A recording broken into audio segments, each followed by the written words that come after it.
پریشانیوں کے لیے انسان حل بھی سوچتا ہے. تو عمومی نظر جو جاتی ہے نا، عام نظر، وہی الہی سے ہٹ کر، قرآن و حدیث سے ہٹ کے جو نظر جاتی ہے وہ کہاں جاتی ہے؟ وہ مال کے اوپر، اسباب کے اوپر، عہدوں پہ جاتی ہے. تو ذرا اس کو بھی ہم دیکھ لیتے ہیں. روزمرہ کے مشاہدے میں تو پہلی نظر مال وغیرہ پہ ہی جاتی ہے.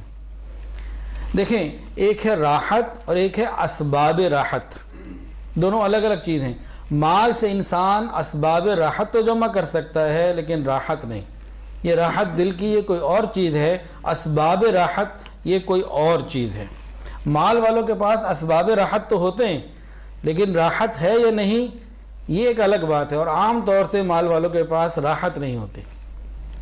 اگر مال سے راحت کا ملنا اچھا یقینی ہوتا تو قارون بہت پرسکون زندگی گزارنے والا ہوتا، کامیاب ہوتا. حکومت اور عہدوں سے معاملہ حل ہوتا تو فرعون اور حامان کا مسئلہ حل ہو جاتا. لیکن معلوم یہ ہوا کہ وہاں یہ مسئلے حل نہیں ہوئے. انسان غور کرے، مال سے انسان سب کچھ نہیں خرید سکتا. کیا مطلب؟ مال سے انسان اینک تو خرید سکتا ہے لیکن بینائی نہیں. مال سے انسان کتابیں تو خرید سکتا ہے لیکن علم نہیں.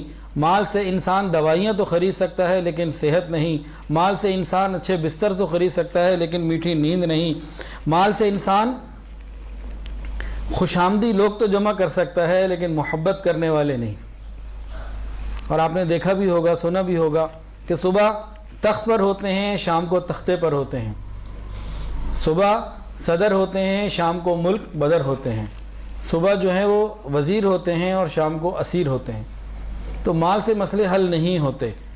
ہر کام مال سے نہیں بنتا. تو پھر کہاں سے بنتا ہے؟ اس نقطے کو سمجھنے کی ضرورت ہے. یہ پوائنٹ اگر سمجھ میں آ جائے ہمارے مسئلے حل ہو جائیں گے. اللہ رب العزت اعمال سے زندگیوں کو سنوارتے ہیں، مال سے نہیں. مال سے کام نہیں بنتا، کام اعمال سے بنتا ہے. یہ پوائنٹ اگر سمجھ میں آ جائے تو زندگی کے معاملات حل ہو جاتے ہیں. اگر ہم دنیا کے دولت مندوں پہ بھی ایک غور کریں، جس کے پاس جتنی دولت زیادہ ہے اتنا ہی وہ پریشان بھی ہے. ہم ان کو بڑے لوگ کہتے ہیں. یہ بڑے لوگ نہیں ہوتے، یہ بڑے بوجھ والے لوگ ہوتے ہیں. ان کے بوجھ بڑے ہوتے ہیں. ایک سچی بات بتاؤں، غریب آدمی نا اپنا غم کسی کو کہہ بھی سکتا ہے. وہ اپنا پیٹ بھی ننگا کر لے گا، اپنی بات بھی کر لے گا. کسی کو، 2 آدمیوں کو، 4 آدمیوں کو اپنی بات کہہ بھی لے گا کہ بھی میرے پاس کھانے کو بھی نہیں، بھوکا ننگا ختم ہو گیا. کچھ بھی وہ بول دے گا، پھر بھی بول سکتا ہے. لیکن جو امیر لوگ ہوتے ہیں نا، ان کی ایک ریپوٹیشن ہوتی ہے، ان کی ایک ہوا ہوتی ہے. یہ کسی کو بول بھی نہیں سکتے. یہ اپنے غم اور اپنے دل کی باتیں کسی کے سامنے بیان بھی نہیں کر سکتے. عام آدمی تو پھر بھی کر لیتا ہے، یہ اس درجے میں بھی نہیں ہوتے کہ کسی کو بیان ہی کر سکے. ان کے غم ہی کچھ اور ہوتے ہیں، معاملات ہی کچھ اور ہوتے ہیں. ہم دنیا والے عام جو لوگ ہوتے ہیں، جب ہم دنیا والے لوگ ان کو بڑا کہہ رہے ہوتے ہیں، بڑا کیوں کہہ رہے ہوتے ہیں؟ بڑے مال والوں کو، زیادہ مال والوں کو بڑا کیوں کہہ رہے ہوتے ہیں؟ کہ ہماری نظر میں مال کی اہمیت ہوتی ہے، اس لیے جس کے پاس زیادہ مال ہے اس کو بڑا کہہ دیتے ہیں. ورنہ یہ بڑے مال والے بڑے چھوٹے دل والے ہوتے ہیں، بڑے چھوٹے ہوتے ہیں. اللہ اکبر کبیرہ. تو انسان اب غور کرے کہ بھئی کیا معاملہ. اب اگر ہم مغرب کو دیکھیں تو یورپ کدھر ہے؟ دنیاوی حساب سے، سائنسی حساب سے ان کے پاس ہر قسم کی چیزیں موجود ہیں اور ہم سے بہت زیادہ موجود ہیں. لیکن پھر بھی وہاں پریشانیاں ختم نہیں ہوتی. ایک ملک کی مثال لے لیتے ہیں. ایک ملک کا نام ہے سویڈن. ان کا جو بجٹ ہوتا ہے سالانہ، وہ ہمیشہ نفع میں جاتا ہے. ہمارا تو خسارے میں جاتا ہے نا پاکستان کا، ان کا نفع میں جاتا ہے. اور وہ خود کلیم کرتے ہیں کہ اگر ہماری قوم کام کرنا چھوڑ دے تو ہم 6 سال یا کتنے سال تک اسی شان سے پوری قوم کو کھلا سکتے ہیں، کوئی کام نہ کرے. اور وہاں کیا ہے، جو بے روزگار ہوتا ہے اس کو ہر مہینے گورنمنٹ الاؤنس دیتی ہے، پیسے ملتے ہیں. جس کے پاس گھر نہیں ہوتا، سوشل سیکیورٹی والے اس کو گھر فراہم کرتے ہیں. اور انسان بیمار ہو جائے تو فری علاج ہوتا ہے پورے ملک میں. تو کیا مطلب؟ روٹی، کپڑا اور مکان، تینوں مسئلے حل ہو گئے کہ نہیں؟ اب کیا رہ گیا؟ اب پیچھے خواہشات رہ گئیں، جذبات رہ گئے. اس کے لیے غور کریں وہاں کیا ہے. وہ ہر قسم کی پابندیوں سے آزاد ہے. کون کس کے ساتھ رہتا ہے، کب رہتا ہے، کیوں رہتا ہے، کسی قسم کی کوئی پابندی وہاں نہیں. بلدیت کا کھانا بھی وہاں ختم ہو چکا.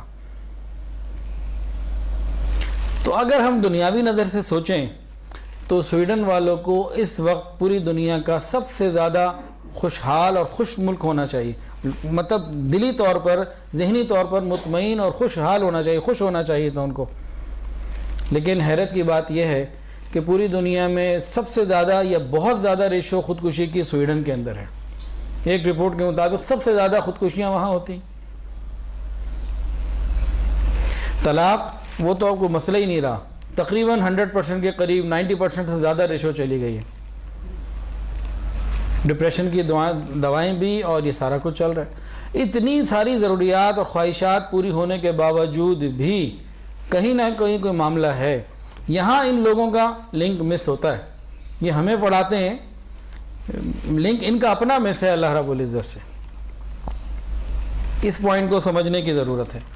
اور قرآن مجید میں اللہ رب العزت نے اس چیز کو جگہ جگہ کھولا ہے. بہت ساری قوموں کی اللہ رب العزت نے مثالیں بیان فرمائیں. وہ ایک دو ذکر انشاءاللہ بھی کر لیتے ہیں. تو بات کا لب لباب کیا ہوا کہ حالات اعمال سے سنوریں گے، مال سے کبھی ٹھیک نہیں ہوں گے. نہ پہلے کبھی کسی کے ٹھیک ہوئے. ہم دنیا کو دیکھ رہے ہیں، وہاں بھی ہمیں نظر آ رہا ہے. قرآن کو دیکھیں تو اندر قرآن مجید کے بہت سارے ایسے واقعات موجود ہیں.